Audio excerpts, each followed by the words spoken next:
सीताराम सीताराम कहिए, जाहि विधि राखे राम ताहि विधि रहिए। सीताराम सीताराम सीताराम कहिए, जाहि विधि राखे राम ताहि विधि रहिए। कीबोर्डला आवाज द्या थोडासा, मला रिटर्न आला पाहिजे ना। सीताराम सीताराम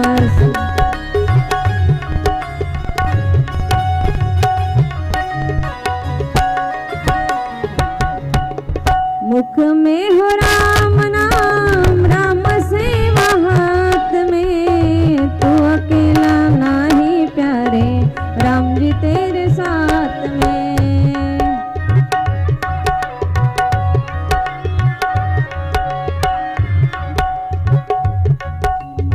सीताराम सीताराम सीताराम कहिए, जाहि विधि राखे राम ताहि विधि रहिए।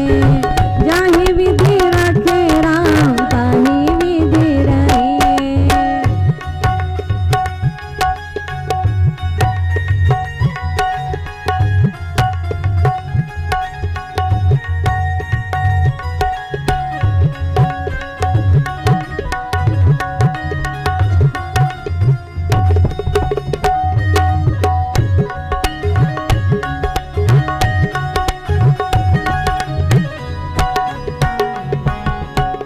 मुख में हो राम नाम, राम सेवा हाथ में, तू अकेला नाही प्यारे, राम जी तेरे साथ में।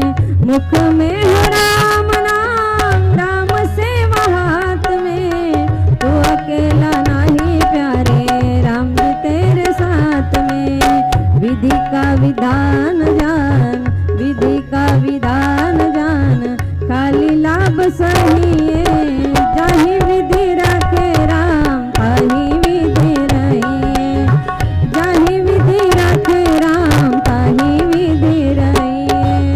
सीताराम सीताराम सीताराम कहिए, जाहि विधि राखे राम ताहि विधि रहिए।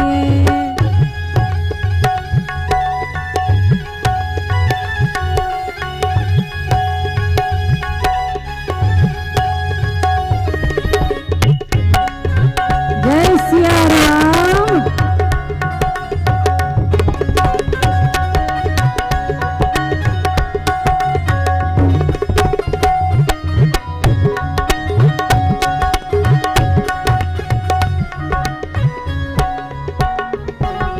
डमरू वाले बाबा तुमको आना ही होगा, डमरू वाले बाबा तुमको आना ही होगा। डम डम डमरू बजाना होगा, डम डम डमरू बजाना होगा। वाले बाबा तुम्हें आना होगा, डमरू वाले बाबा तुम्हें आना होगा। डम डम डमरू बजाना होगा, डम डम डमरू बजाना होगा। डमरू वाले डम डम डम डम डमरू वाले डम डम डम डमरू वाले बाबा तुमको आना ही होगा। डम डम डमरू बजाना होगा, डम डम डमरू बजाना होगा। डम डम डमरू बजाना होगा।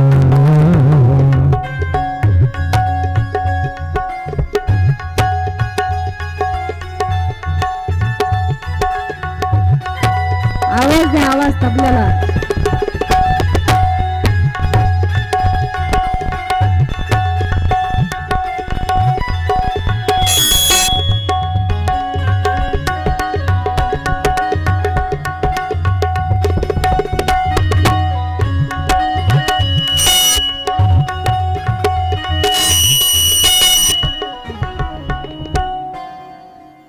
डमरू वाले बाबा तुमको आना ही होगा। बजाना होगा।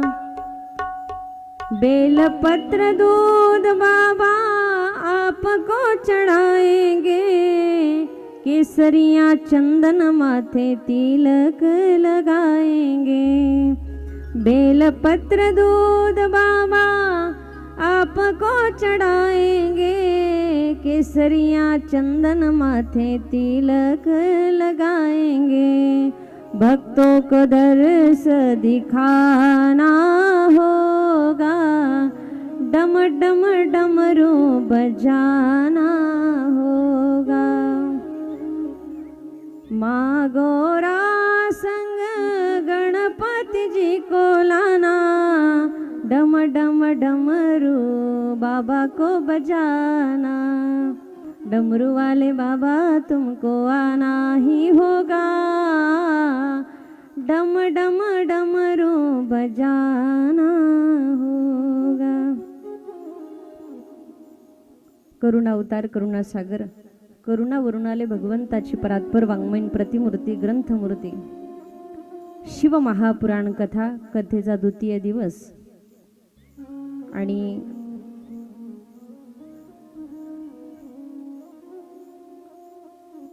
सर्व शिक्षक वृंद मंडळी म्हणजे सगळ्या शिक्षकांच्या द्वारे सगळ्यात ठेवलेला हा सुंदर हा कार्यक्रम. कोणाला एकाला राग नको, पाथरीकर सर असतील, कारण ते पाथरीचे असल्यामुळे मला वाटलं ते पाथरीचेच आहेत काही की पाथरीचेच आहेत म्हणून पाथरीकर सर, कारण माझं मामाचं गाव कानसूर आहे मानवत जवळचं. म्हणून सगळ्यांच्या द्वारे सगळ्या मित्रांच्या द्वारे या ठिकाणी सुंदर रुपालेश्वर महादेवाच्या प्रांगणामध्ये ठेवलेला सुंदर ज्ञान यज्ञ सोहळा, अखंड हरिनाम सप्ताह आणि हा त्रिदेणी महोत्सव या ठिकाणी चालू आहे. त्रिदेणी ज्ञान यज्ञ सोहळा या ठिकाणी चालू आहे आणि आज सोहळ्याचा द्वितीय दिवस आहे आणि महाशिवरात्रीचा हा पर्व काळ आहे. आज गोड अशी असणारी शिवरात्र आहे. शिवरात्रीचं पारणं उद्याच्या द्वादशीने या ठिकाणी पारणं फेडल्या जातं. म्हणून ही गोड अशी असणारी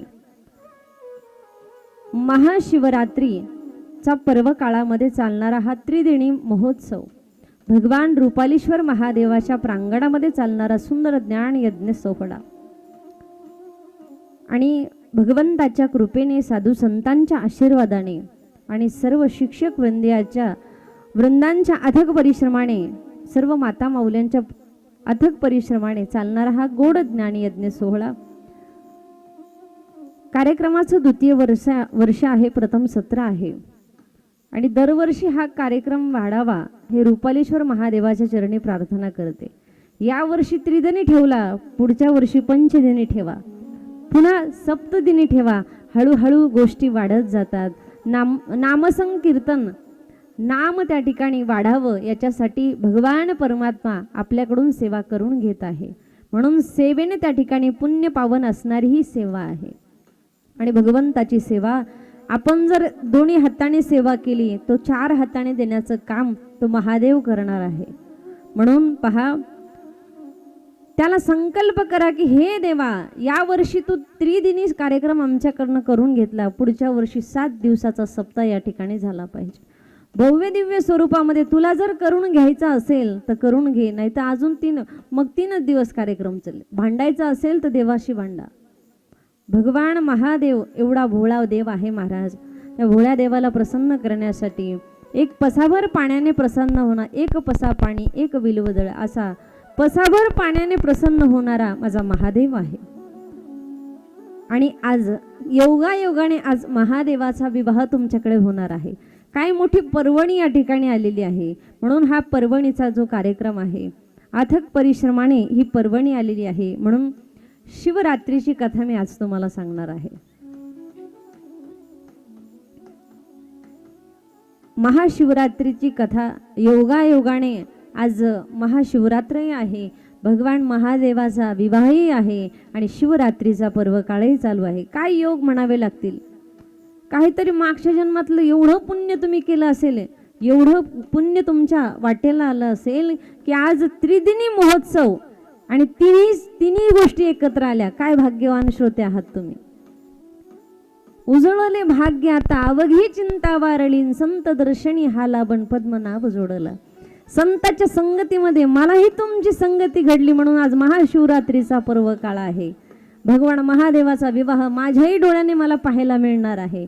आणि आज एकादशी फार मोठा पर्व काळ आहे, कारण साधू संतांच्या कुळामध्ये माझाही जन्म झालेला आहे. म्हणून बीड जिल्ह्यामध्ये जे साधू आहेत ना, वामन भाऊ महाराज असतील, भगवान बाबा असतील, आणि असे संत माझे पंजोबा संत होऊन गेले, त्यांचीच गादी चालवण्याचा मान या लेकराकडे आहे. म्हणून त्या ठिकाणी कुठेतरी संतांच्या कृपा आशीर्वादामुळे ह्या सगळ्या गोष्टी घडत आहेत. म्हणून आज शिवरात्रीचा काळ आहे आणि योगायोगाने आज शिवरात्रीचीच कथा मी तुम्हाला सांगणार आहे. असा असणारा पुण्य पावन योग या ठिकाणी घडून आलेला आहे. महाशिवरात्रीच्या दिवशी व्रत कसं करावं, महाशिवरात्री दर 12 महिन्याला येणारं फळ माणसाला प्राप्त करून देत असते. शिवरात्रा अहोरात्रा निराहो जितेंद्रियम यथा बलम वन्यचक. शिवरात्रीच्या दिवशी भगवान शंकराची 4 प्रहरामध्ये पूजा करावी. बघा, आज शिवरात्रीचा दिवस आहे आणि 4 प्रहरामध्ये पूजा करायची आहे. 8 प्रहर पूजा करावी. 4 प्रहर पूजा नाही झाली, किमान 1 प्रहराची तरी आपण पूजा केली पाहिजे. रुद्र संहितेमध्ये आलेलं आहे की कोटी रुद्र संहितेमध्ये ते प्रहर आलेले आहेत. व्यास महाराजांनी कथा सांगितली, सतयुगातील ती कथा आहे आणि इतकी सुंदर ती कथा आहे. एक शिकारी होता. ऐकलेली का तुम्ही कथा? शिवरात्रीची कथा ऐकलेली? बरं, चला आज शिवरात्रीची गोड कथा आपण या ठिकाणी ऐकू. एक शिकारी होता आणि शिकार करण्यासाठी तो अरण्यामध्ये निघाला. अरण्यामध्ये आला. त्याच्या पत्नी त्याच्यावर खूप चिडली होती. म्हटली, हे देव, घरामध्ये खायला काहीच नाही, आपले मुलं बाळ त्या ठिकाणी उपवाशी आहेत. एक काम करा, तुम्ही आज रात्री एक शिकार घरी घेऊन या, त्याच्याशिवाय तुम्ही परत यायचं नाही. म्हटले ठीक आहे, काही हरकत नाही. तो शिकारी शिकार करण्यासाठी निघाला. धनुष्यबाण पाठीवरती अडकवला आणि प्रपंचाकडे त्याचं इतकं लक्ष होतं की आज माझ्या मुलाबाळांना खायला काहीच नाहीये. 4 दिवस झाले शिळं अन्न खातायत. पत्नी नाराज झाली. स्वामी, लेकरा बाळांची पोटाची व्यवस्था तुम्ही त्या ठिकाणी करा. आणि त्याने सांगितलं की मी शिकार भेटल्याशिवाय परत येणार नाही, तू काळजी करू नको. त्याने शिळे तुकडे, जे तुकडे घरामध्ये असतात ना, शिळी चपाती जी असती ती त्याने एका फटक्या कपड्यामध्ये शिळे तुकडे बांधून घेतले. शिकारी निघाला शिकार करण्यासाठी. पाठीवरती धनुष्य बांधला आणि एका सळईमध्ये म्हणजे भोपळ्यामध्ये पाणी धारण केलं.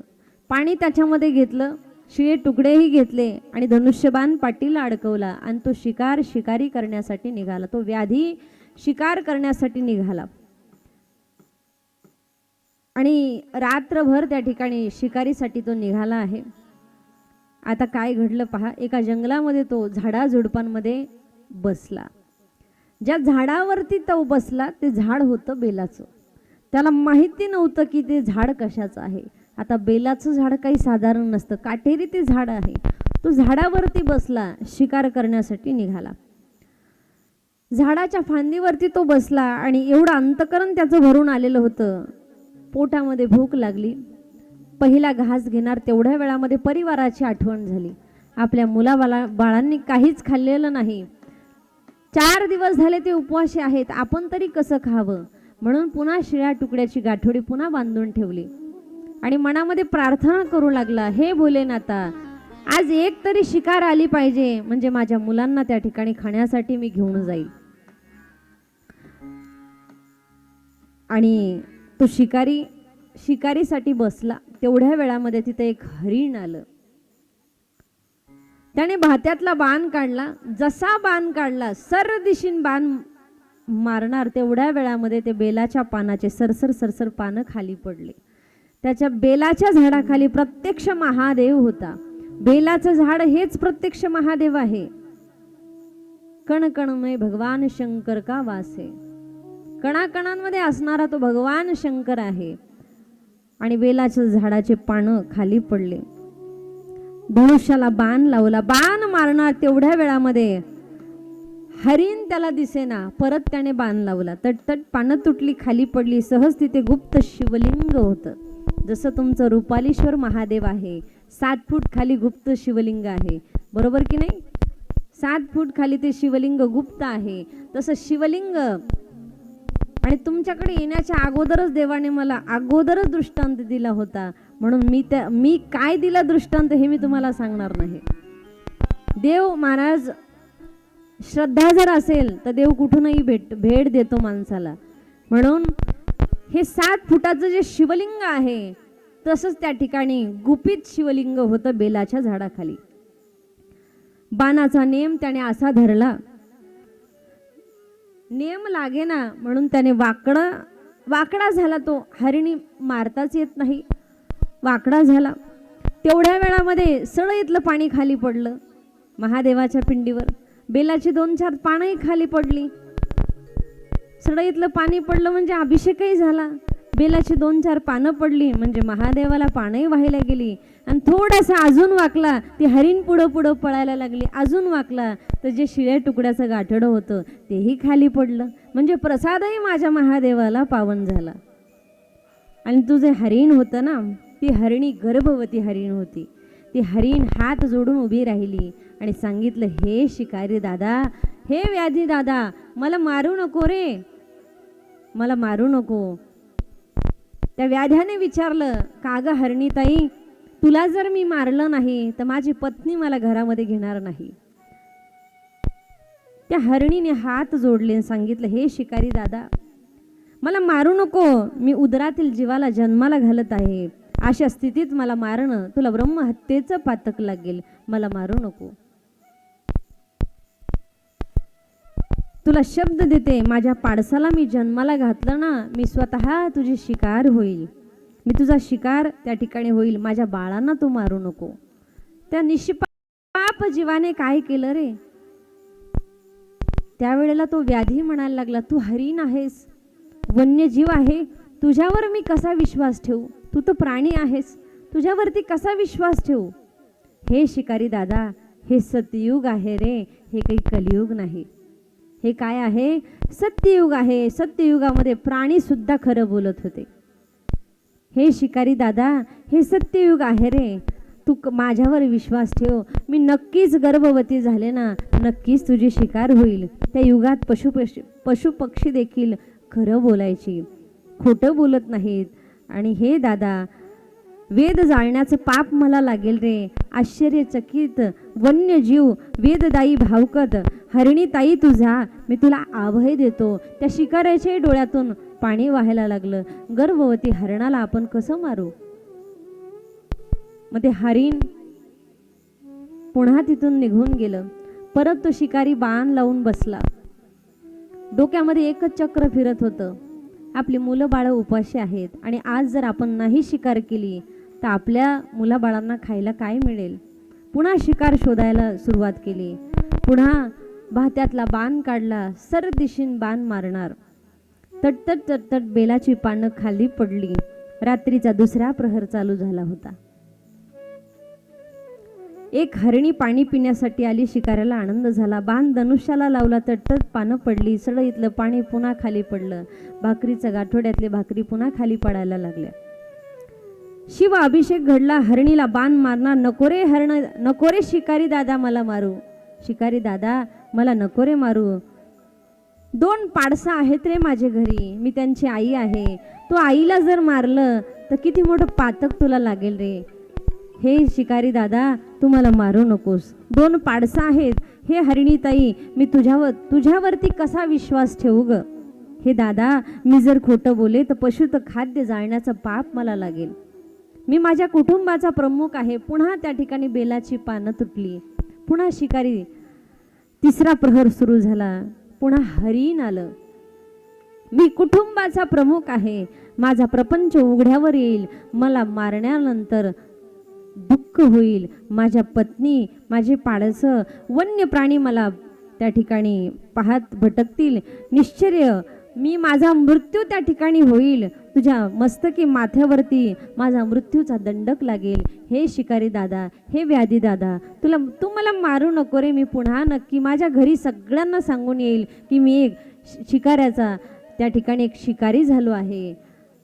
म्हणून म्हटले तुझ्यावर विश्वास कसा ठेवू. म्हटले माझ्यावर मी जातो, माझ्या परिवाराला जाऊन सांगतो. विश्वास कसा ठेवू. मी जर खोटं बोललो तर मला 28 प्रकारचे नरक भोगावे लागतील. प्रत्येक हरिण यायचं आणि जो जो शिकारी आला शिकार करण्यासाठी, तो शिकारी झाडावरती बसलेला आहे. प्रत्येक वेळी त्या ठिकाणी असंच घडायचं. काय करावं काहीच समजेना. शिकारी करण्यासाठी निघाला आहे. काय करावं त्याच्या मनामध्ये विचार यायला लागला की आता एकही शिकार मिळत नाही. पहिल्या हरणाने पाडसाला जन्माला घातलं, दुसरं हरिण आपल्या पिलांना दूध पाजलं, तिसऱ्या हरणाने आपल्या सगळे प्रत्येक घरातल्या व्यक्तीला सांगितलं एका शिकारीचे आम्ही शिकार झालो आहोत. हरिण म्हणत होते तुम्ही दोघी जणी आपला प्रपंच सांभाळा, तुम्ही संसार सांभाळा, मी एक शिकाऱ्याचा भक्षक झालो आहे, मला मरावं लागणार आहे. घरी येऊन सगळ्या हरणांची चर्चा त्या ठिकाणी झाली. तो शिकारी दादा बसलेला आहे आणि 3 हरिण त्याच्या समोर आले होते. आता सगळेजण म्हणायला लागले बाबा तुम्ही शिकार झाला आहात. मुलं म्हणायला लागले, हरणाचे पिल्लं म्हणायला लागले तुम्ही शिकार झाला आहात तर आम्ही पण शिकारी झालो आहोत. आम्हाला पण त्या ठिकाणी हे जग पाहायचं नाही. बाबा तुम्हीच नाही तर आम्ही हे जग पाहून काय करणार, म्हणून आम्हालाही सोबत घेऊन चला. आणि 3 हरिण समोर आले आणि आता बघता बघता त्या शिकाऱ्याच्या समोर 7 हरिण येऊन उभे राहिले. 2 मुलं, 2 आई वडील आणि एक हरिण त्या ठिकाणी जिने बाळाला जन्माला घातलं होतं. असे 7 जण तिच्या समोर येऊन उभे राहिले त्या शिकाऱ्यासमोर. पुन्हा त्याने धनुष्याला बाण लावला. छोटे छोटे बालकं म्हणतायत आम्हाला सगळ्यात अगोदर मारा, नंतर आमच्या आई वडिलांना मारा. ते छोटे छोटे बालक बोलायला लागले आम्हाला मारा अगोदर, आई बापाला नंतर मारा. पत्न्या म्हणतात अगोदर आम्हाला मारा, कारण सौभाग्य स्त्रीचं मरण हे पतीच्या अगोदर असतं. म्हणून सौभाग्य स्त्रीचं मरण हे काही वेगळंच असतं. अगोदर त्या व्याध्याला सांगू लागल्या हे व्याधी दादा तुम्ही आम्हाला मारा. व्याधी झाडावरून उतरला आणि तेवढ्यात त्याचा पाय त्या फांदीमध्ये अडकला, कारण ते झाड होतं बेलाचं, काटेरी झाड होतं.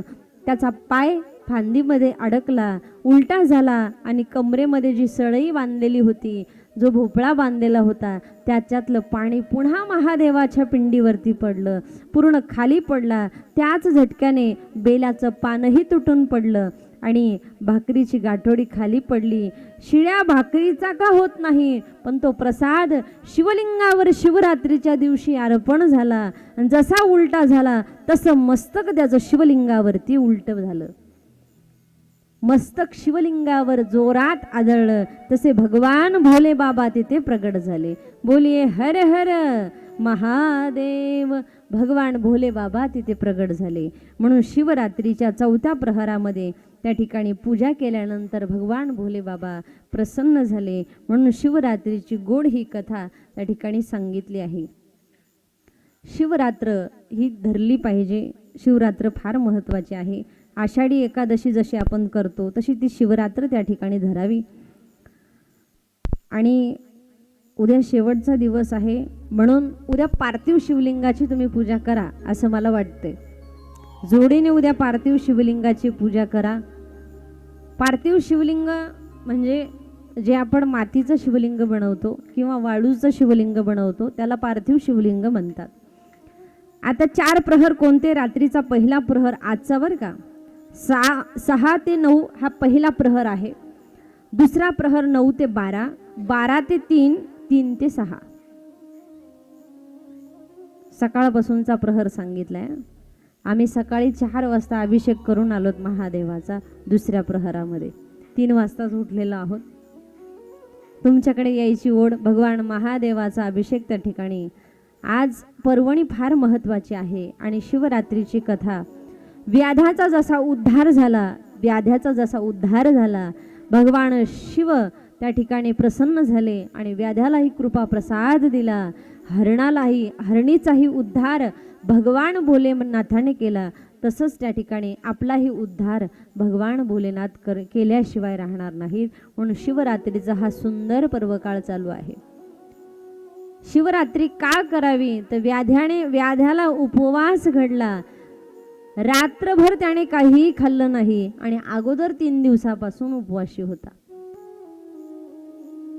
असा 4 दिवसाचा त्याच्या जीवनामध्ये उपवास घडला आणि 5व्या दिवशी द्वादशी म्हणजे पारणं, उद्याचं जे पारणं आहे द्वादशीने त्याचा उपवास सुटला जातो. म्हणून गोड अशी ही शिवरात्रीची कथा आपण इथे ऐकली. आता भगवान महादेवाचं चरित्र आपल्याला पाहायचं आहे.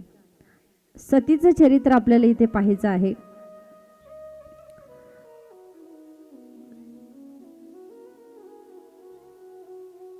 भगवान कैलासावरती राहणारा माझा महादेव आहे.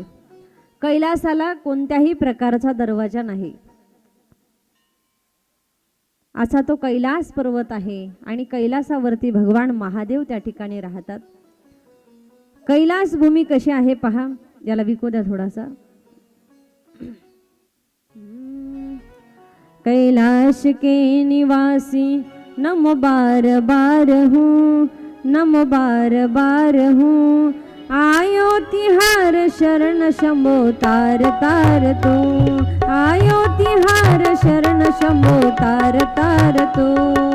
कैलाश के निवासी नमो बार बार हो, नमो बार बार हो, आयो शरण तिहारी नमो बार बार हो, आयो शरण तिहारी नमो तार तार हो.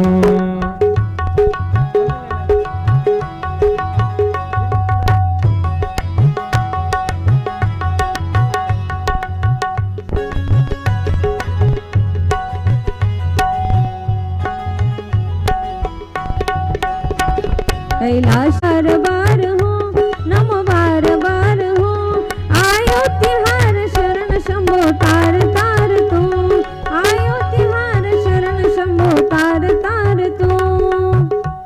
भक्तों को कभी शिव तूने निराश ना किया, निराश ना किया, आज ने जो चाहा वरदान दे दिया, वरदान दे दिया, वरदान दे दिया.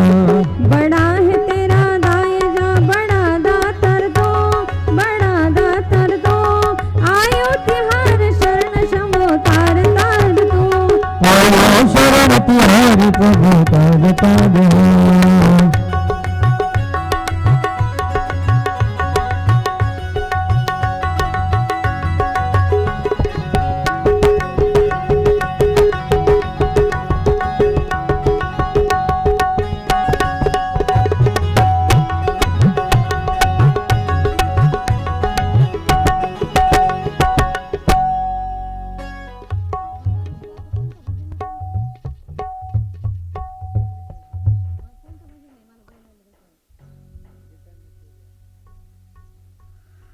भगवान भोले बाबा त्या ठिकाणी एवढे प्रसन्न होणारा तो देव आहे. आणि भगवान भोले बाबा ज्या वेळेला ब्रह्मगिरी पर्वतावर त्या ठिकाणी भगवान भोलेनाथाने जटा आपटली आणि जटा आपटल्याच्या नंतर त्र्यंबक राज कसं निर्माण झालं आपण एक शिवलिंग पाहू. गौतम ऋषीला श्राप लागला होता, सगळ्यांना माहिती आहे. गोहत्येचं पातक लागलं होतं. म्हणून त्याच ठिकाणी भगवान भोलेनाथ प्रसन्न झाले आणि भगवान भोलेनाथाने जटा आपटल्या आणि त्याच ठिकाणी ब्रह्म विष्णू महेश म्हणजे ते त्र्यंबकेश्वर आहे. 3 मूर्तींचं त्या ठिकाणी ठिकाण आहे. म्हणून त्या ठिकाणी गंगा वाहते. कशी गंगा वाहते हे त्याचं ठिकाण सांगितलं आहे, त्र्यंबकेश्वर. म्हणून त्र्यंबकेश्वर ठिकाण त्या ठिकाणी निर्माण झालं. असं असणार त्र्यंबकेश्वराचं वर्णन त्या ठिकाणी एका भजनातून आपल्याला ऐकायचं आहे.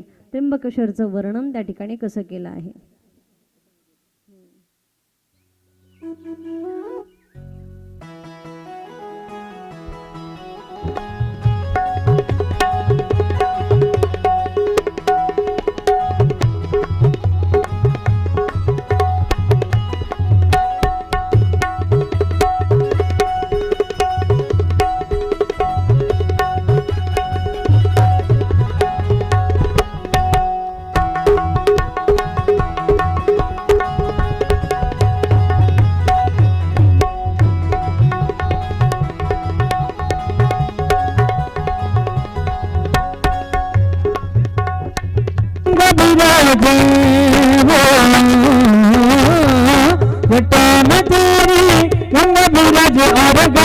शर्त की मला हे भोला डमरू वाला हे भोला डमरू वाला हे भोला डमरू वाला हे भोला डमरू वाला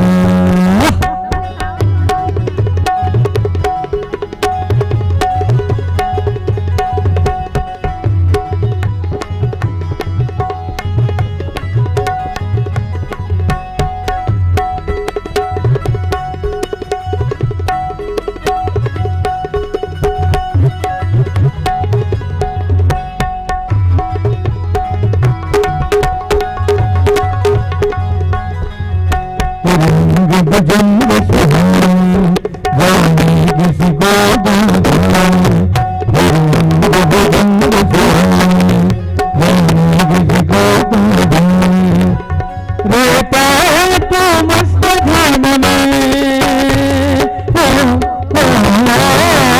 रहता है तो मस्त ध्यान में पीकर भंग कपला भोला डमरू वाला भोला डमरू वाला भोला डमरू वाला डमरू वाला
तांब्याभर पाण्याने प्रसन्न होणारा तो देव आहे आणि त्या देवाला प्रसन्न करायचं आहे. म्हणून आज शिवरात्रीच्या दिवशी आणि नागपंचमीला एक तांब्याभर पाणी न घालता देवाला 2 तांबे पाणी घाला.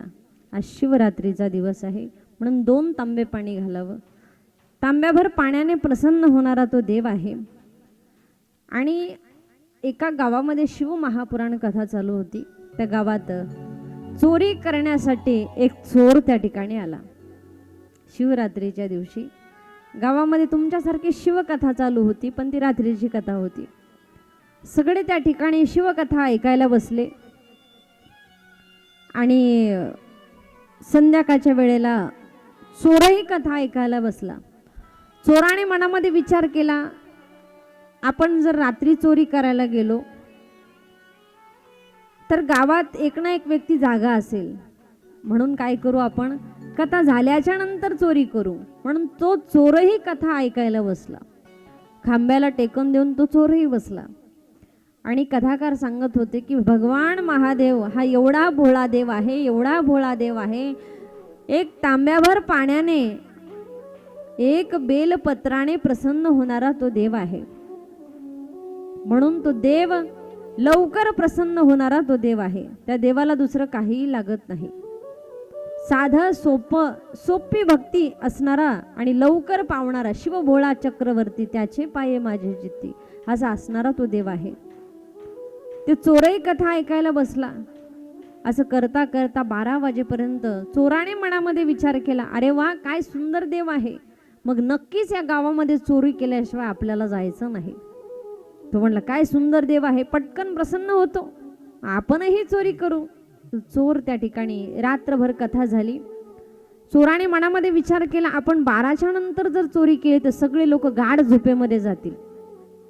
आणि तो काही साधा महादेव नव्हता, रुपालेश्वर महादेव होता. सगळी लोक झोपली आणि प्रत्येक घराकडे तो चोरी करण्यासाठी निघाला.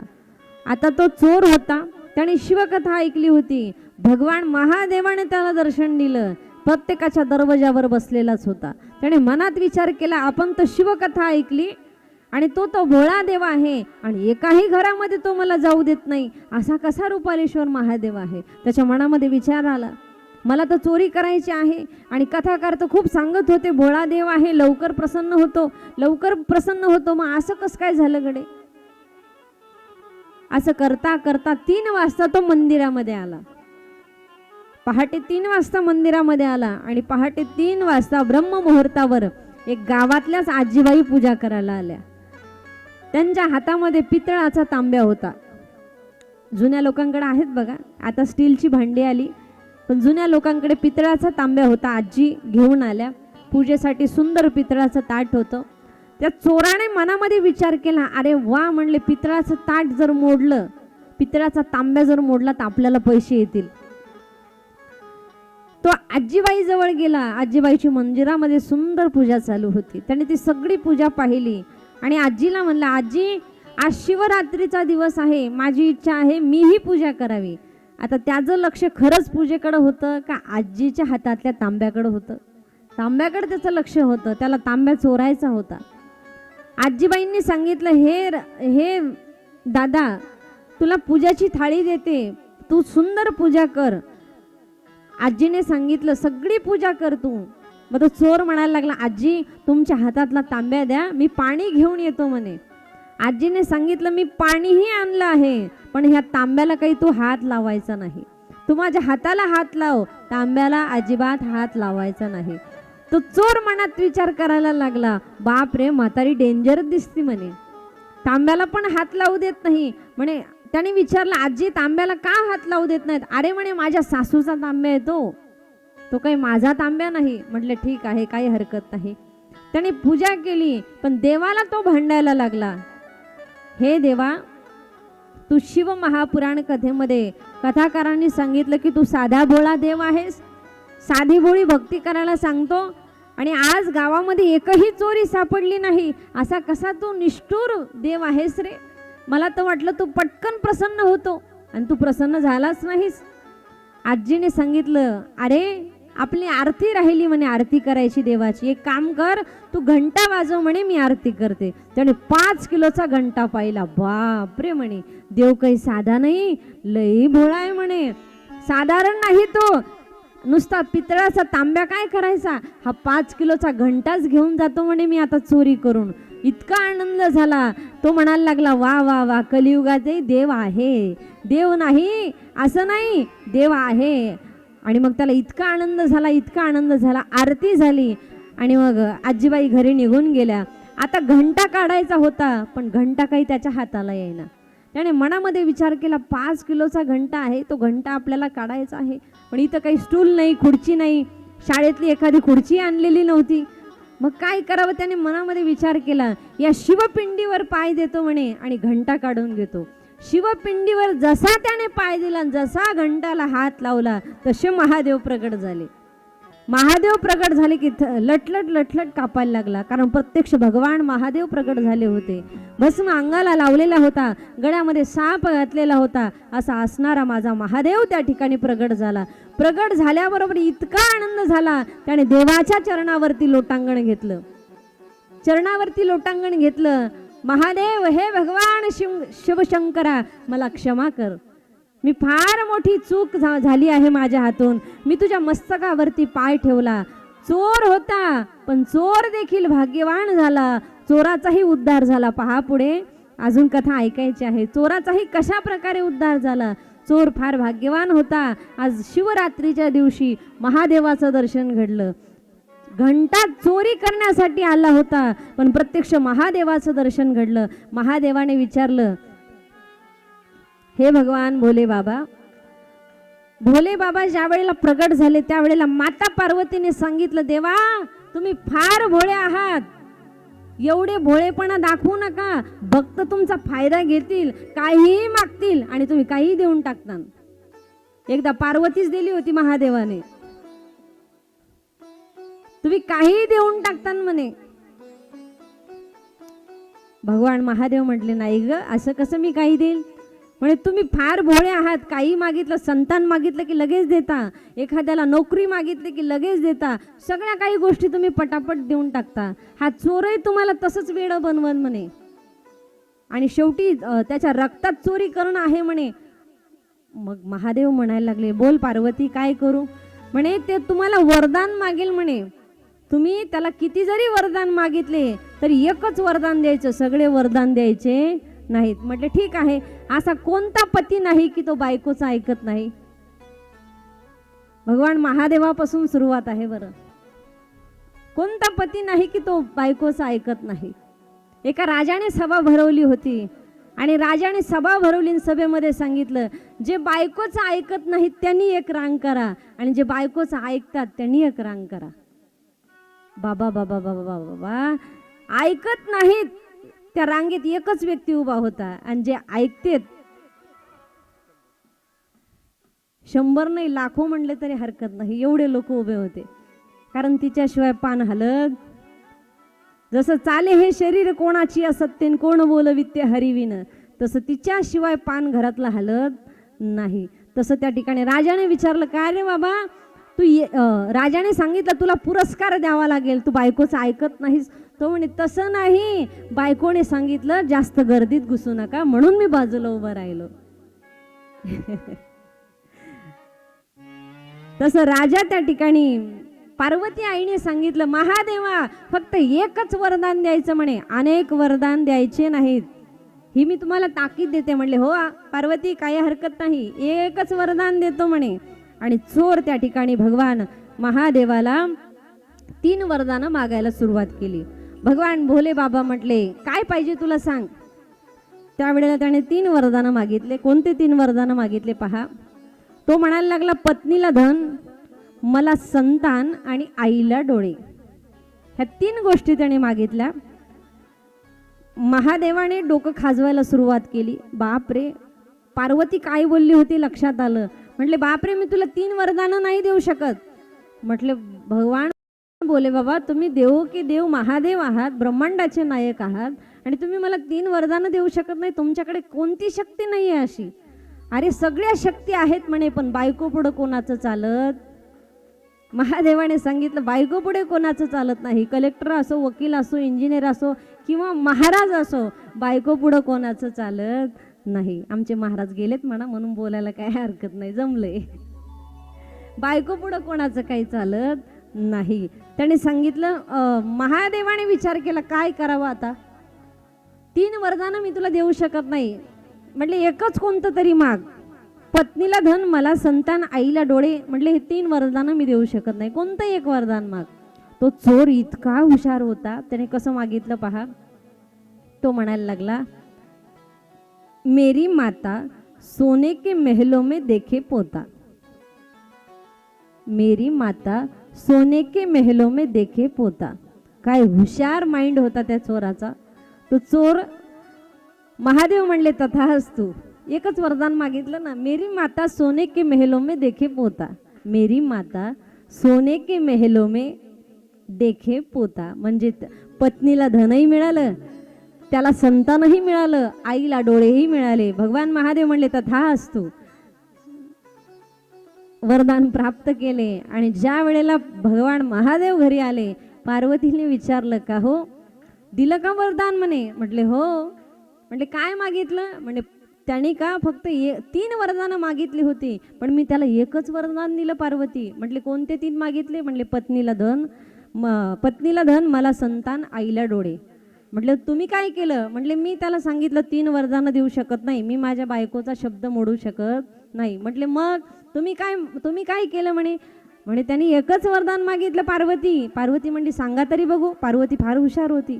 सांगा तरी कोणतं वरदान मागितलं. म्हणले मेरी माता सोने के महलों में देखे पोता.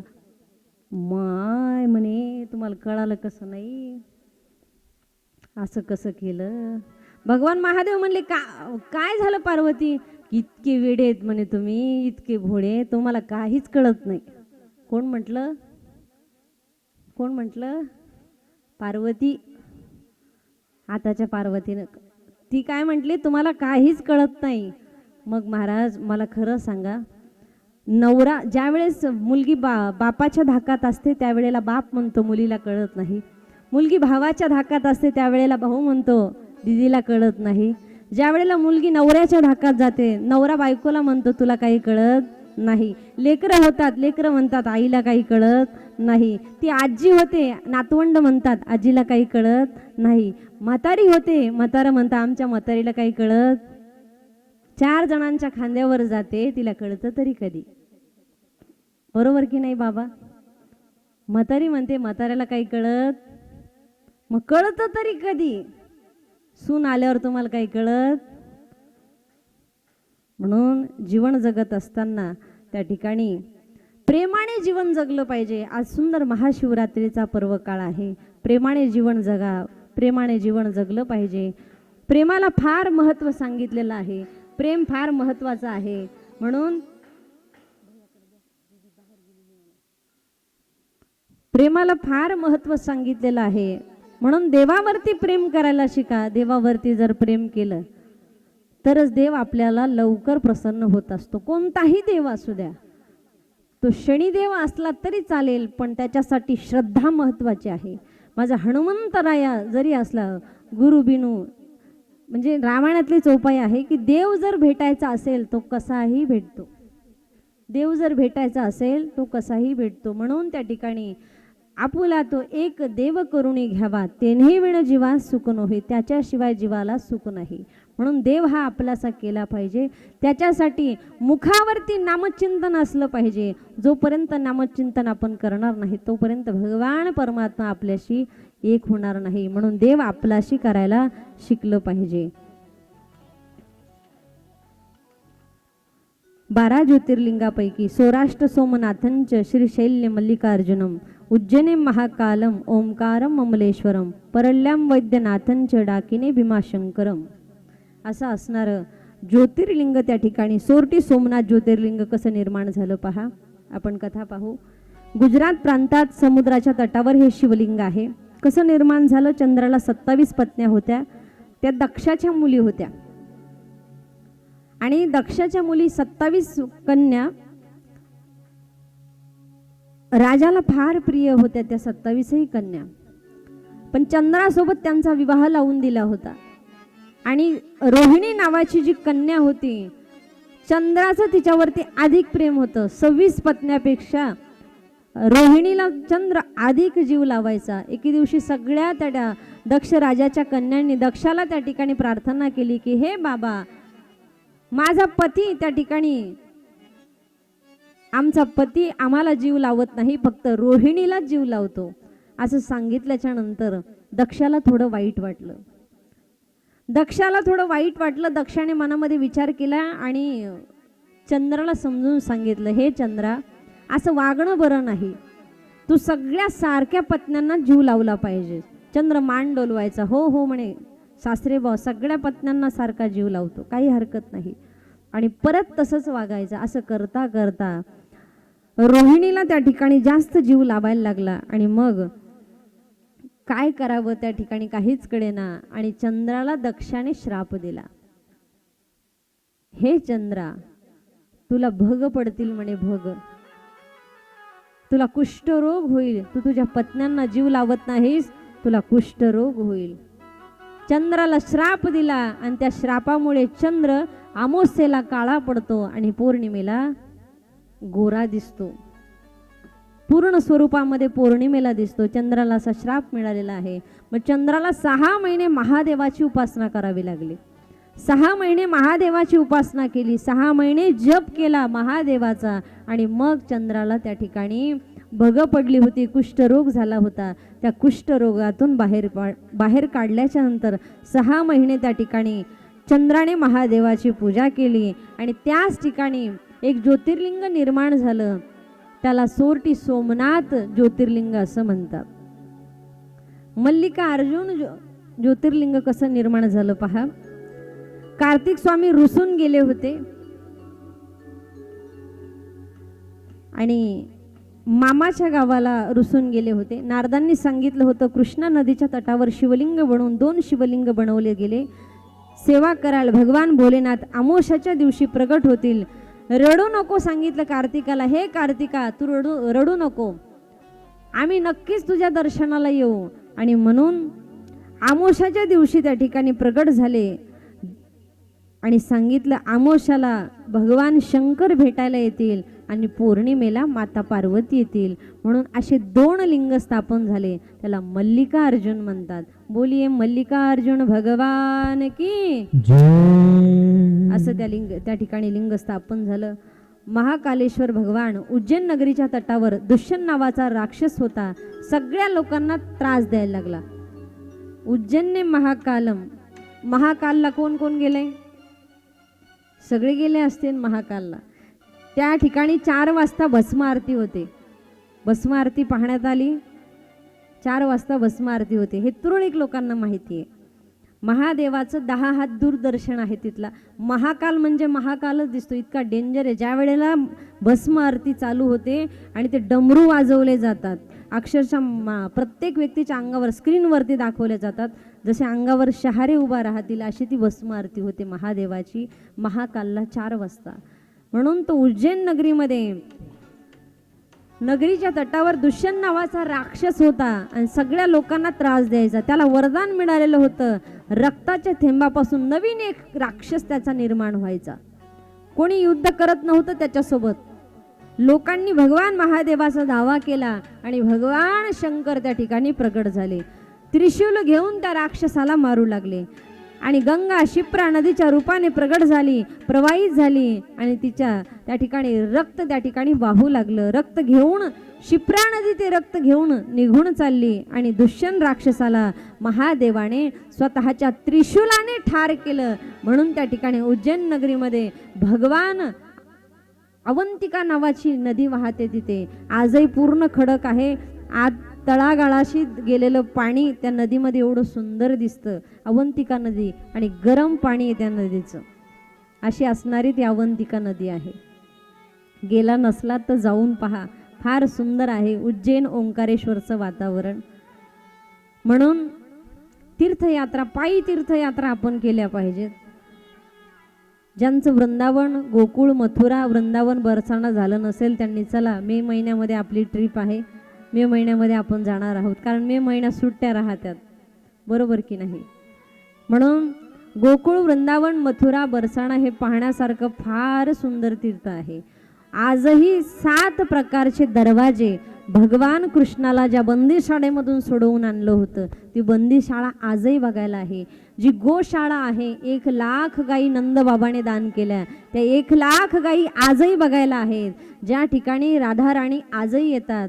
असं असणारं रासलीला ज्या ठिकाणी होते, वृंदारण्यामध्ये आजही रासलीला होते. 4 ते 6 या वेळेमध्ये ते वृंदारण्य उघडं असतं. 6च्या नंतर तिथे जर एखादा व्यक्ती सहज मध्ये अडकला तर आंधळा झाल्याशिवाय राहत नाही. आजही तिथली ख्याती आहे. म्हणून वृंदावन ही त्यागाची भूमी आहे. वृंदावन ही रजभूमी आहे. आजही रमण रेती तिथे पाहायला मिळते. म्हणून भगवान श्रीकृष्ण ज्या रेतीमध्ये खेळले आहेत, आपल्यासारखी वाळू नाही, दगडे नाही, गोटे नाही, इतकी सुंदर रेती आहे, साधी कपड्याला पण चिटकत नाही. किती लोळा तुम्ही त्याच्यामध्ये. ज्या रेतीमध्ये भगवान श्रीकृष्ण रमण रेती त्याला म्हणतात. म्हणून कन्हैयाचं दिव्य गाव जे गोकुळ आहे इतकं सुंदर आहे. मी कल्पना करा, सांगते तर इतकं गोड वाटतंय. प्रत्यक्ष पाहिलं. आजही तिथं योगीचं सरकार आहे. आजही मथुरेमध्ये रायफल घेऊन लोक उभे आहेत. मथुरेला एवढी कडक सुरक्षा आहे, बापरे बापरे, तिथं गेल्याशिवाय कळत नाही. आपले पाठीमागे रायफल घेऊन एक एक पोलीस उभा असतो. मध्ये मोबाईल चालत नाही, काही नाही. म्हणून वृंदावन का जल भी बोले श्री राधे राधे. गोविंद गोविंद गाइयो रे, भजो राधे गोपाल कृष्ण गाइयो रे. बोला.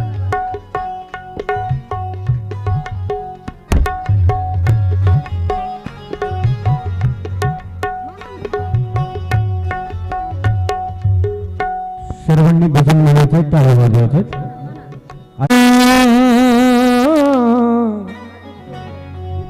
हर हर महादेव शंभो काशी विश्वनाथ गंगे. हर हर महादेव शंभो काशी विश्वनाथ गंगे. म्हणा. महादेव शंभो काशी विश्वनाथ गंगे. वा.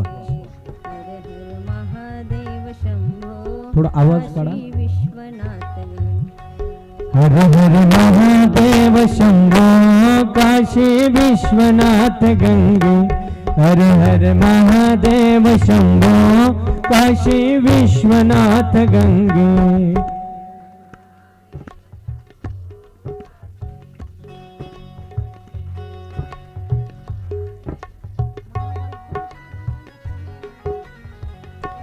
हर हर महादेव शंभो काशी विश्वनाथ गंगे.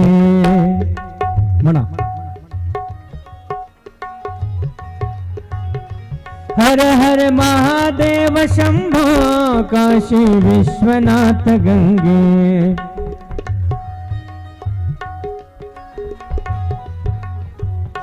हर हर महादेव शंभो काशी विश्वनाथ गंगे.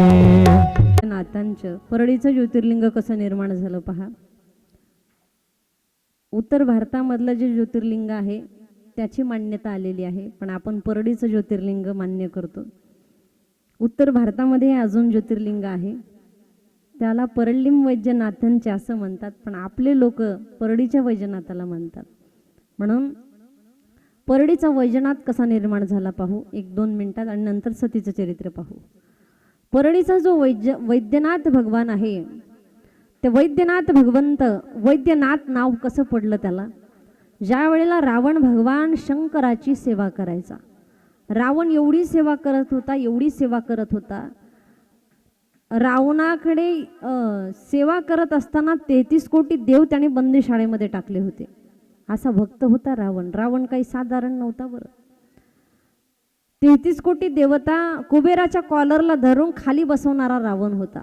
एवढी त्याची भक्ती होती भगवान शंकराविषयी. आणि एवढी भक्ती करून त्याने तपश्चर्या केली, आणि तपश्चर्या करून भगवान महादेवाकडे गेला. महादेव कैलासावरती बसलेले होते. महादेवाने सांगितलं, कैलासावरती महादेव बसलेले होते, भगवान शंकराची आराधना चालू होती. ओम नमः शिवायचा शिव शिव शिव नामाचा जप करत करत भगवान रावण तिथे गेला, आणि रावणाने भगवंताला सांगितलं, हे देव, 33 कोटी देवता बंदीशाळेमध्ये टाकण्याचं काम हा रावण करतो, पण महादेवाला कोणी हरवू शकत नाही. महादेवाला सांगितलं, हे भगवान शंकरा, तुम्ही माझ्या लंकेमध्ये येऊन राहा. भगवान शंकर म्हणले, बर असं आहे का? म्हणले, मी तर काही येणार नाही, पण माझा आत्मशिवलिंग तुला देतो. म्हणले, ठीक आहे, काही हरकत नाही, आत्मशिवलिंग तुला देतो म्हणले, पण हे शिवलिंग कैलासावरतून निघाल्यापासून तर लंकेमध्ये जाईपर्यंत खाली ठेवायचं नाही. म्हणले, ठीक आहे प्रभू, काही हरकत नाही. शिवलिंग घेतलं आणि जेच वायूच्या गतीने निघाले. कोण? रावण. शिवलिंग घेऊन वायूच्या दिशेने निघाला, आणि परळीच्या ठिकाणी आल्याच्या नंतर तिथे आल्याच्या नंतर रावणाला लघुशंका आली. वॉशरूमला जायचं होतं रावणाला, मराठी भाषा जर नसन कळत तर. मग रावणाला वॉशरूमला जायचं. रावणाने मनामध्ये विचार केला, आता काय करावं, हे शिवलिंग काही तिकडे घेऊन जाता येणार नाही. म्हटले मग तिथे गणपती बाप्पाच्या ब्राह्मणाच्या स्वरूपामध्ये गणपती गो राखण्याचं काम करत होता, गायी चारण्याचं काम गणपती बाप्पा करत होते. गणपती बाप्पा ब्राह्मण स्वरूपामध्ये होते. एक ब्राह्मण पाहिला आणि महादेवाला भगवान रावणाला त्या ठिकाणी आनंद झाला. रावण म्हणायला लागला, वा वा, कोणीतरी बालक मला मिळाला, बरं झालं, शिवलिंग खाली ठेवता येणार नाही. गणपतीकडे ते शिवलिंग दिलं आणि गणपती बाप्पाला सांगितलं, मी 5 मिनिटात येतो म्हणे, फक्त 5च मिनिटं थांबा. आणि रावण त्या ठिकाणी निघून गेला आणि गणपतीने हातात शिवलिंग धारण केलं. इतका विचार केला पण तो रावण काही लवकर आला नाही. 5 मिनिटाच्या वर झाले की गणपतीने ते शिवलिंग खाली ठेवून दिलं. जसं खाली शिवलिंग ठेवलं तसं ते शिवलिंग, कारण ते आत्मशिवलिंग काढून दिलेलं होतं. कारण भगवान शंकराने सांगितलं होतं, हे जर खाली ठेवलं तर ते तिथं स्थापन होणार, म्हणून रावणा हे शिवलिंग काही खाली ठेवू नको. रावणाने ठेवलं खाली. खाली ठेवल्यानंतर रावण पुन्हा आला आणि पाहिलं, अरे अरे, ते बालक दिसत नाही, माझं शिवलिंग कुठे गेलं.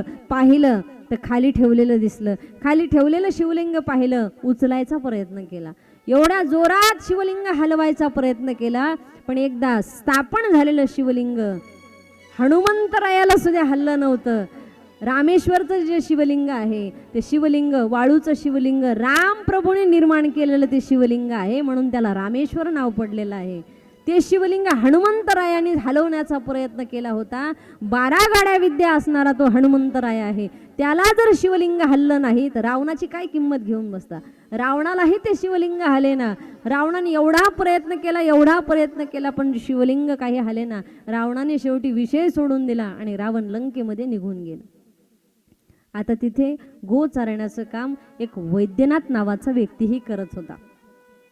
त्याने ते शिवलिंग पाहिलं आणि त्याच्या मनामध्ये विचार आला, हा कोणता देव आहे काय माहिती. त्याच्या हातामध्ये आता गो राखणं, गायी चारणं, जो गो राखण आहे, गायी चारतो, त्याच्या हातामध्ये काठी तर असणारच. तो काठी घ्यायचा आणि रोज ती काठी शिवलिंगावरती मारायचा आणि रोज घरी येऊन जेवण करायचा. अशी रोजची त्याची दिनचर्या, रोजचा त्याचा नियम होता. रोज ती काठी मारल्याशिवाय जेवण करत नव्हता. नित्य नेम नामी ते प्राणी दुर्लभन लक्ष्मी वल्लभ तया जवळी.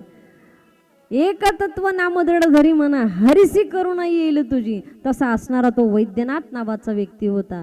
आणि मग त्याने एके दिवशी काय झालं, पत्नीने ताट वाढलं आणि त्याला आता त्याने मनामध्ये विचार केला की आपल्याला भोजन करायचं आहे, पण आपली काठी मारायची राहिली. मनात विचार आला. त्याने हातामध्ये काठी घेतली, घरून निघाला. दुपारचे 12 वाजले होते आणि अशी जोरात काठी मारणार तेवढ्या वेळामध्ये भगवान शिव तिथं प्रगट झाले. शिव प्रगट झाल्याबरोबर त्याने लोटांगणच घेतलं. चतुर्भुज स्वरूपामधला भगवान शिव तिथे निर्माण झाला. आणि मग शिवजी निर्माण झाल्याच्या नंतर लोटांगण घातलं चरणावरती. हे देवा, माझ्याकडून खूप मोठी चुकी झाली. 6 महिने झालं मी तुला काठीने मारलं. देवा, माझ्याकडून खूप मोठी चुकी झाली.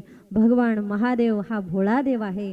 एवढा प्रसन्न झाला त्या गो राख्यावर, एवढा प्रसन्न झाला. त्याने सांगितलं, सांग तुला काय पाहिजे. म्हणे, काही नाही देवा, माझं नाव तुमच्या नावाला जोडलं गेलं पाहिजे.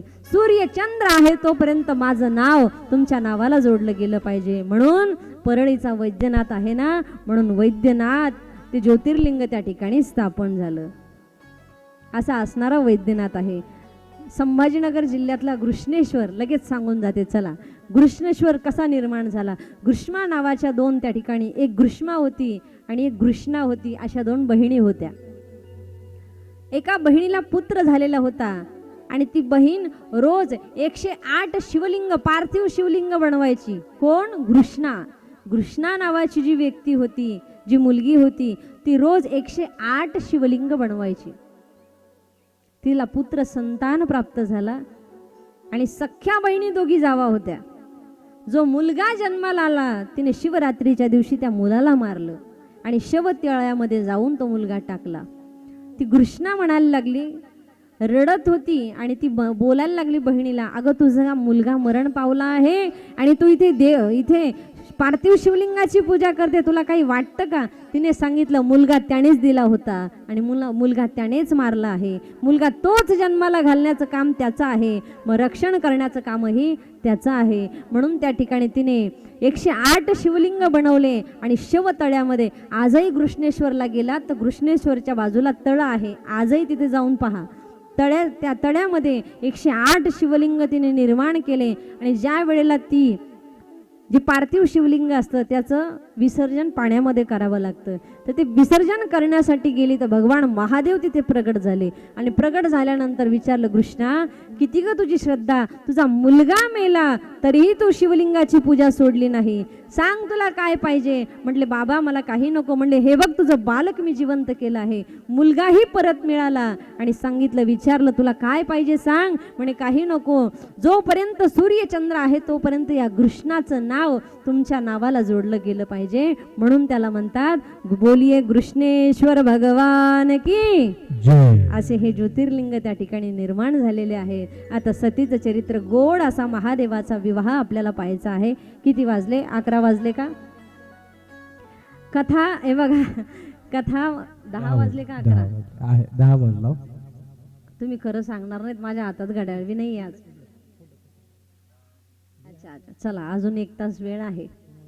कथा ऐकायला बसलं तर कथा एवढी गोड लागते, एवढी गोड लागते, गुलाबजाम पेक्षाही गोड लागते. कितीही तास वेळ पुरत नाही, कळतच नाही, कारण पुरत नाही आणि कळत बी नाही, कारण हा फक्त सद्गुरूंचा प्रसाद आहे, माझं काहीच नाही. बरं, सद्गुरूंनी दिलेला, जसं शिक्षकांनी दिलेलं ज्ञान 10वीला गेल्यावर कळतं किती विद्यार्थी हुशार आहे, तसं त्या ठिकाणी गुरूंनी दिलेलं ज्ञान आहे, बाकी दुसरं काहीच नाही. सद्गुरूंची कृपा आहे, म्हणून सद्गुरूंनी मिळालेला प्रसाद हे तुमच्या समोर ठेवण्याचं काम मी करत आहे. म्हणून सद्गुरूंचा कृपा प्रसादही माणसाला मिळावा लागतो. ज्या वेळेला सद्गुरूंचा कृपा प्रसाद मिळतो तर मगच 3 कथा हँडल करता येतात. सोपं नाही बरं, कारण माझं वय जास्त नाही, माझ्या वडिलांनी 21व्या वर्षात लग्न केलं, मला आता 5 वर्षाची मुलगी आहे, म्हणजे 25 वर्ष माझं वय आहे. 30 वर्षाच्या मुली झाल्या तरी लग्न करीत नाहीत, पण माझ्या बापाने लवकर लग्न करून दिलं. चला असू द्या. म्हणून लवकर हा मिळालेला कृपा प्रसाद आहे आणि संतांचा आशीर्वाद मिळाला, म्हणून नारदाची गादी सांभाळण्याचं कार्य या छोट्याशा अल्पज्ञानी लेकराकडे आलेलं आहे. चला आता सतीचं गोड चरित्र आपल्याला या ठिकाणी पाहायचं आहे. सती मातेनं त्या ठिकाणी दक्षाने यज्ञ ठेवला होता, कणखल क्षेत्रामध्ये दक्षाने यज्ञ ठेवला होता आणि एवढा सुंदर यज्ञ ठेवला होता दक्षाने. तो यज्ञ होता, दक्षाला प्रजापती हे पद मिळालं होतं. दक्षाने यज्ञ ठेवला, सगळ्यांना निमंत्रण पत्रिका दिल्या, सगळ्यांना बोलवलं, पण भगवान महादेवही त्या ठिकाणी आलेले होते. सगळ्या राजांसाठी देवतांसाठी आसनं टाकलेली होती, सगळ्यांसाठी आसनं टाकलेली होती. आणि दक्षाला प्रजापती हे पद मिळाल्यानंतर दक्षालाही त्या ठिकाणी दक्षाची पोस्टिंग वाढली, कारण पदाचा गैरवापर कधी होऊ नये. कोणतंही पद असू द्या, गावातला सरपंच असू द्या, की ग्रामीण भागातला सरपंच असू द्या, की तालुक्यातला खासदार असो, आमदार असो, कोणतंही पद जर माणसाला मिळालं तर त्या पदाचा गैरवापर, पदाचा फुगीरपणा, पदाचं कधीच त्या ठिकाणी नसावं. अभिमान त्या ठिकाणी माणसाला असू नये. बरं, अभिमान असावा, पण त्याच्या पाठीमागचा गर्व त्या ठिकाणी नसावा. देवाला मी आणि ग हा शब्द, जे 22 प्रकारची व्यंजन सांगितले त्याच्यामधला मी आणि ग अजिबात देवाला आवडत नाही. सगळं माझं माझं माझं. आणि गर्व जर केला तर गर्वाचं हरण, नारदाला सुद्धा गर्व झाला तर नारदाच्या गर्वाचं हरण काल मी तुम्हाला सांगितलं. नारदाने काम जिंकला तर नारदाला गर्व झाला होता, या पठ्ठ्याने काम जिंकला, पण देवाने त्याचाही काम जिंकला तर देवाने त्याचाही गर्व हरण केला. जर देवाला साधू संतांना जर गर्वाने सोडलं नाही, देवाला जर सोडलं नाही, नारदांना जर सोडलं नाही, तर आपण कोण आहोत? म्हणून आपण कधीही गर्व करायचा नाही. सतीचं चरित्र आपल्याला पाहायचं आहे. जी सती माता होती, दक्षाची पोस्टिंग वाढली, दक्षाला प्रजापती हे पद मिळालं. इतका आनंद झाला. सगळे राजे महाराजे आले होते. सगळे राजे महाराजे त्या ठिकाणी उठून उभे राहिले. इतका आनंद झाला होता दक्षाला की आज प्रजापती पद मिळालं. दक्षाची पोस्टिंग वाढली. 10 इंच छाती त्याची वाढली. काय करावं काय करावं. आणि मग दक्षाला एवढा आनंद झाला, एवढा आनंद झाला. सगळे राजे महाराजे पाकशाळेमध्ये उठून उभे राहिले. पण भगवान भोलेनाथ बाबा एका ठिकाणी कुठेही बसले की लगेच समाधी लागते. समाधी अवस्थेमध्ये ते जातात. म्हणून भगवान भोलेनाथाला समाधी लागली आणि भोलेनाथ त्या ठिकाणी उठून उभे राहिले नाहीत. उठून उभे राहिले नाहीत म्हणून एवढा राग आला दक्षाला. एवढा राग आला. रागाच्या भरामध्ये दक्ष त्या ठिकाणी बोलायला लागला. कोणाला? नंदी भगवंताला बोलायला लागला. हे नंदी, अरे काय तुझा मालक आहे, काय माझा जावई आहे. सासरा आला तर जावई उभा राहत नाही. भगवान भोले बाबा समाधी अवस्थेमध्ये बसलेले होते. नंदी भगवंताला सहन झालं नाही. नंदीने श्राप द्यायला सुरुवात केली. नंदी भगवान म्हणायला लागला, हे दक्षा, माझ्या भगवान महादेवाला काही बोलू नको. दक्ष बोलायला लागला भगवान महादेवाला. याचे भक्त म्हणे सगळे बंबम बोले आणि टेकडीवाले.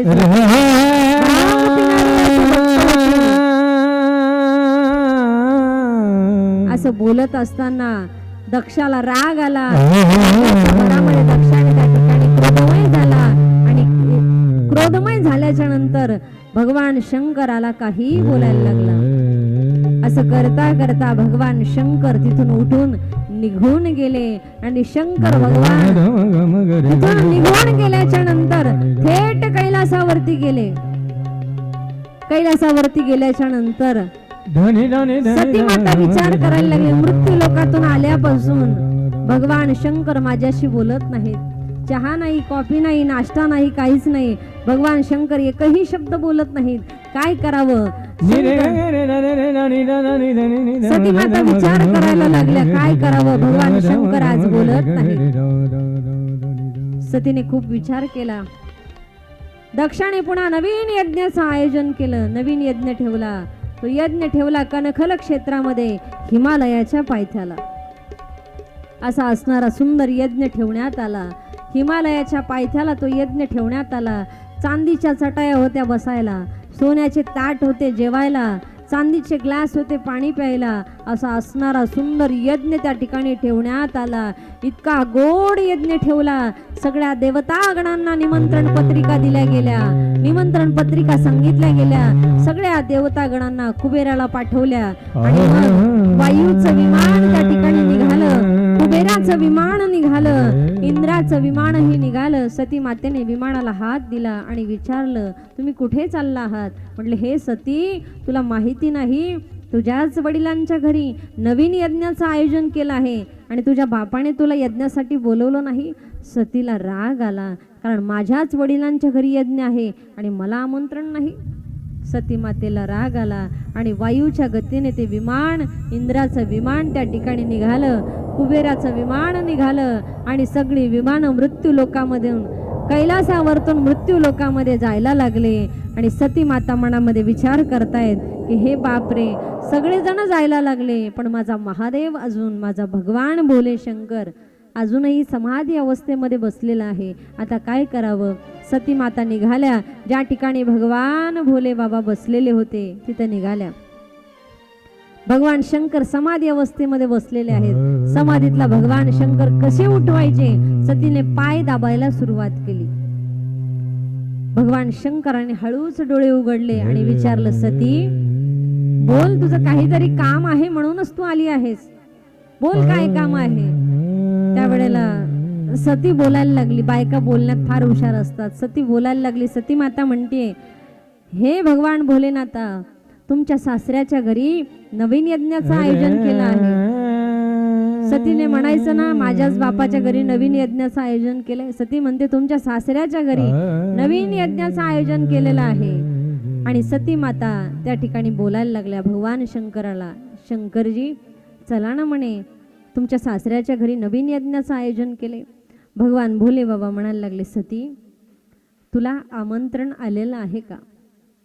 सतीने सांगितलं, बापाच्या घरी जाण्यासाठी, आई वडिलांच्या घरी जाण्यासाठी, मित्राच्या घरी जाण्यासाठी, मैत्रिणीच्या घरी जाण्यासाठी, सद्गुरूंच्या घरी जाण्यासाठी आमंत्रणाची गरज लागत नाही. आणि ज्या ठिकाणी सत्संग चालू असेल तिथे आमंत्रणाची गरज लागत नाही. तिथं बिना निमंत्रण जावं. भावकीतलं लग्न असेल तर आमंत्रणाशिवाय माणसाने जाऊ नये. सती बोलायला लागली, काय करावं. सतीने सगळं काही समजून सांगितलं, पण ती भगवान शंकर काही ऐकायला तयार नाहीत. भगवान शंकराने सांगितलं, सती मी तर येणारच नाही, पण तू पण जाऊ नको. तू जर गेलीस तिथे गेल्याने तुझं कोणतंही कल्याण होणार नाही. पण बायकांचा स्वभाव असतो, एकदा जायचं म्हणजे जायचं. माहेरी जायचं म्हटलं त्यांना किती जरी अडवलं तरी त्या थांबत नाहीत. सती माता म्हणायला लागल्या की आज काही मी गेल्याशिवाय राहणार नाही, मी जाणार आहे आणि मला जावंच लागणार आहे. सती मातेने बॅग भरली आणि सती निघाली. कुठे? ज्या ठिकाणी दक्ष राजाने यज्ञ ठेवला होता, कणखल क्षेत्रामध्ये सती माता निघाल्या आणि तो यज्ञ पाहण्यासाठी निघाल्या. सतीच्या बहिणी त्या ठिकाणी आलेल्या होत्या. दक्षाने ताकीद दिली होती, सांगितलं होतं दक्षाने की सती आल्याच्या नंतर कोणीही तिला व्यवस्थित बोलायचं नाही, प्रत्येकाने तिचा अपमानच करायचा. सती माता म्हणायला लागल्या,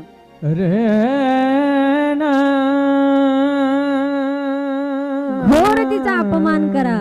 सतीच्या बहिणी बोलायला लागल्या, सती अगं महादेवाला या विश्वामध्ये कुठे घर बांधलं की नाही म्हणे, एखादा प्लॉट घेतला की नाही, का भगवान स्मशानातच राहतो. सतीला राग आला.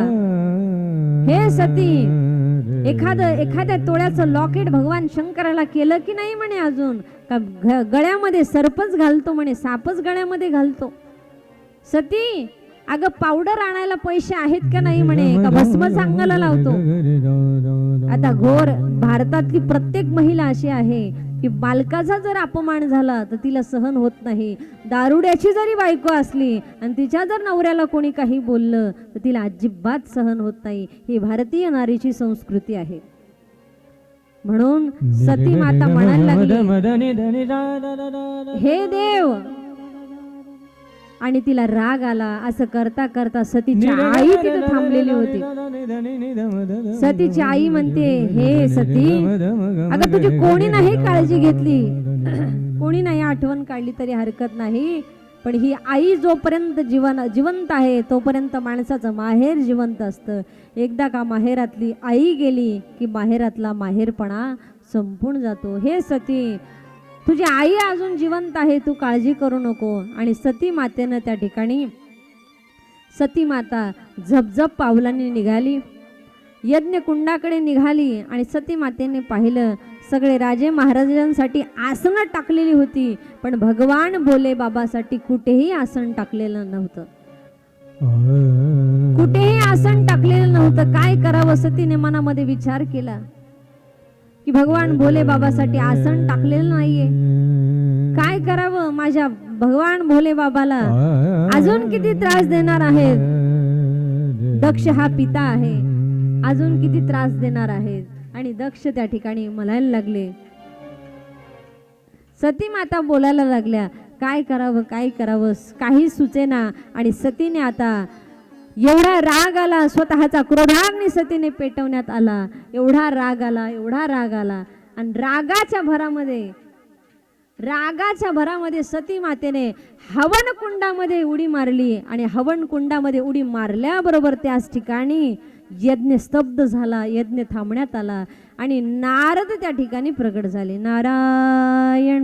नारद महर्षी प्रगट झाले. प्रगट झाल्याबरोबर नारदाचं कामच आहे एकाचे दोन लावणं.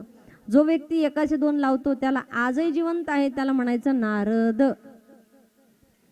कुत्सर वाट्यावर बसून बडबड करते त्याला म्हणायचं नारद. हा, आपलं बोलणं सडेतोड आहे बाबा, आपण आपली खानदानच तशी देशमुखाची, आपण सडेतोड बोलतो, त्याला नारद म्हणतात. नारदांनी एकाचे दोन लावले. भगवान महादेवाला जाऊन सांगितले, भगवान महादेवा, तुमची जी पत्नी आहे त्या पत्नीला त्या ठिकाणी दक्षाने हवन कुंडात ढकलून दिलं म्हणे. आता सती जाऊन पडली होती का दक्षाने ढकलून दिलं? एकाचे 2 लावून सांगितले आणि मग आता महादेवाला राग आला. एकाचे 2 आपल्यालाही कोणी सांगितले तर तळपायाची आग मस्तकाला जाते. कशी जाते ती आपल्याला अजून काही माहिती नाही, उलटी कशी जाईन काय माहिती, पण लोक म्हणतात तळपायाची आग मस्तकाला गेली. आणि मग महादेवालाही तसंच झालं, तळपायाची आग मस्तकाला गेली. महादेवाने शंकिनी डंकिनी नावाचे राक्षस त्या ठिकाणी निर्माण केले. वीरभद्राला सांगितलं दक्षाचा यज्ञ विध्वंस करून टाक. या चांदीच्या चटाया होत्या, सोन्याचे ग्लास होते, सगळे त्या ठिकाणी तोडून टाकण्यात आले.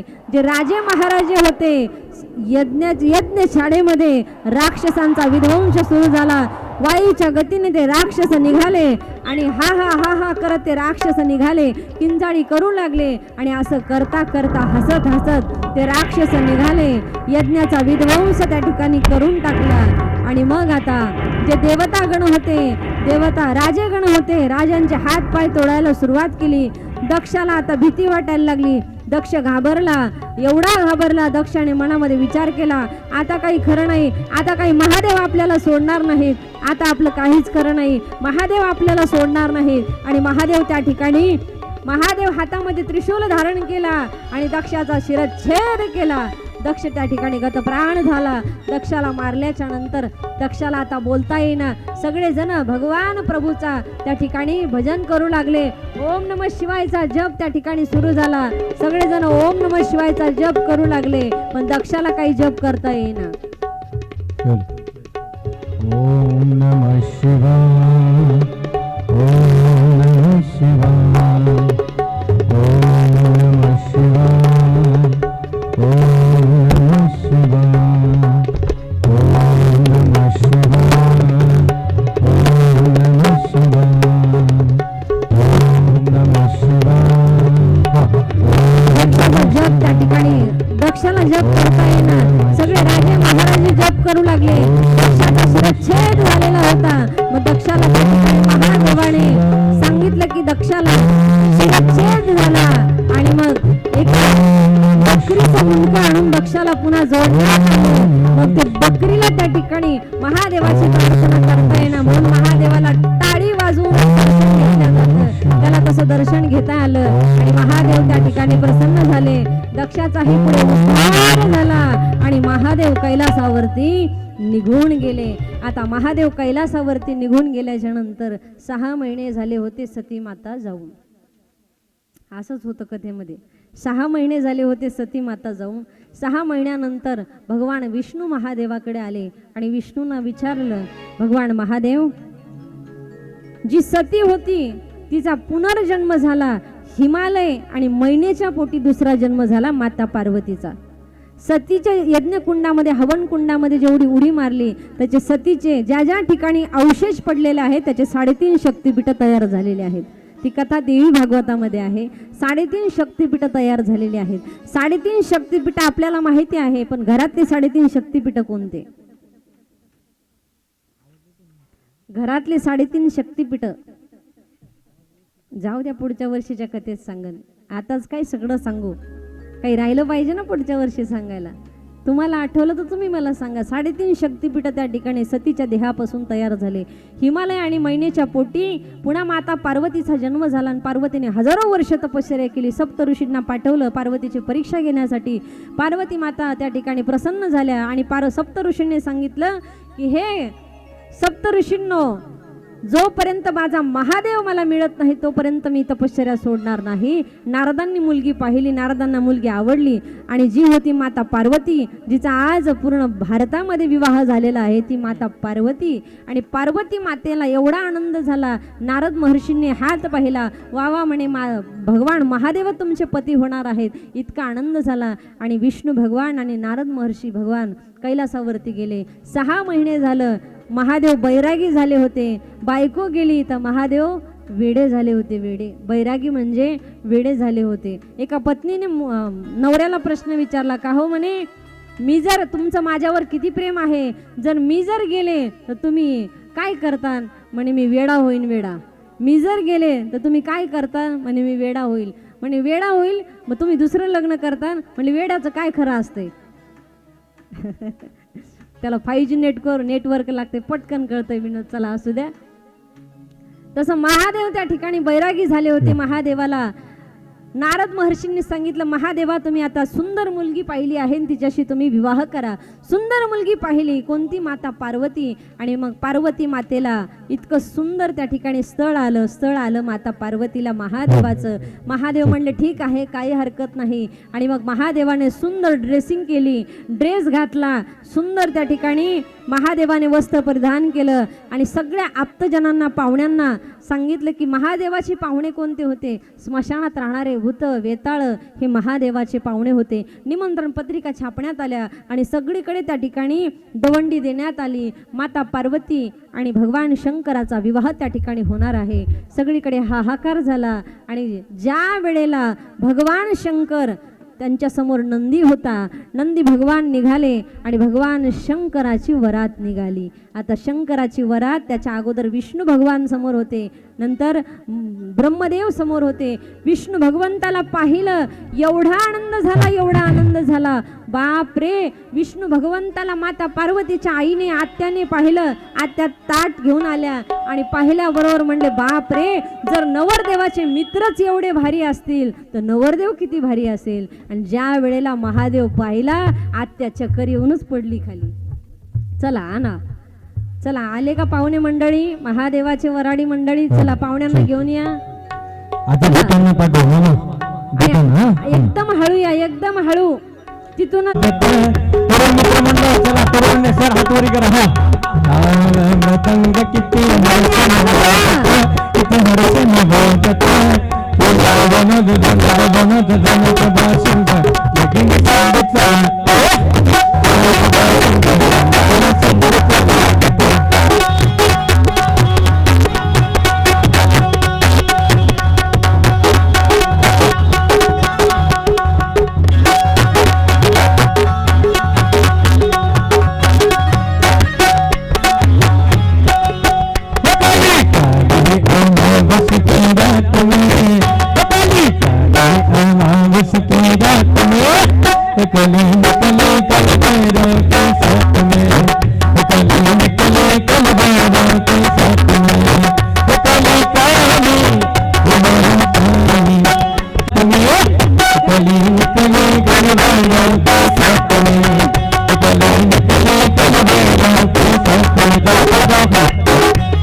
गया अरे राम संत हो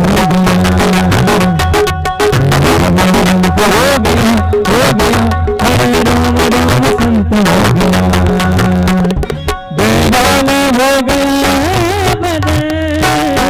राम संत हो गया देवाला हो गया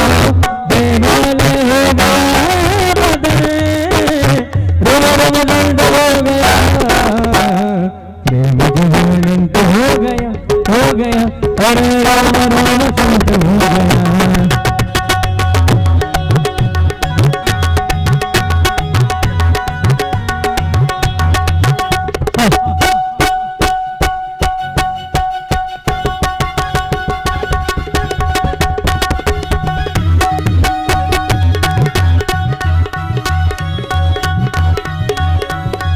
राम नाम